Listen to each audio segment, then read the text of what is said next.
بسم اللہ الرحمن الرحیم۔ دعا کیسے مقدر بدلتی ہے۔ اللہ پاک نے یہ واقعات قرآن میں اس لیے ذکر کیے کہ میرے بندے مجھ سے کبھی نا امید نہ ہونا۔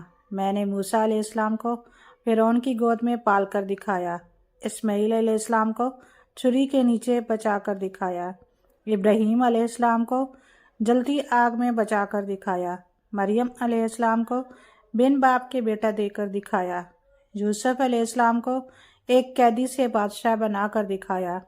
ہم جسے پریشانی سمجھ رہے ہوتے ہیں، ہو سکتا ہے وہ کسی نئے سفر کا آغاز ہو۔ جب حضرت یوسف علیہ السلام کو کنویں میں گرایا گیا تو انہیں نہیں معلوم تھا کہ یہ ایک نئے سفر کا آغاز ہے، پیغمبر کا سفر، بادشاہت کا سفر، اور وہ کچھ نہ جانتے ہوئے بھی کہ آگے کیا ہونے والا ہے، اس یقین اور بھروسے کے ساتھ دعا مانگ رہے تھے کہ میرا اللہ میرے ساتھ ہے۔ اور اللہ نے نبوت سے بھی نواز دیا اور بادشاہ سے بھی نواز دیا۔ اور جو کوئی بھی اللہ پر بھروسہ کرے گا تو اللہ اس کے لیے کافی ہے۔ یقین رکھو اللہ اپنا کام پورا کر کے ہی رہتا ہے۔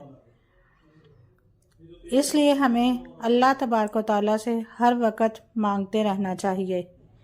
اللہ کے لیے کیا مشکل ہے؟ اللہ کی ذات تو وہ ہے جو ناکامیوں میں بھی کامیابی پیدا کر سکتی ہے، کیونکہ میرے اللہ نے خود کہا،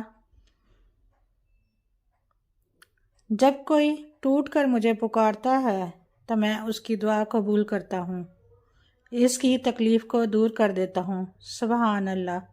اس لیے ہمیں ہر وقت اللہ تعالیٰ سے مانگتے رہنا چاہیے، کیونکہ دعا ہی ہے جو مقدر کو بدل سکتی ہے۔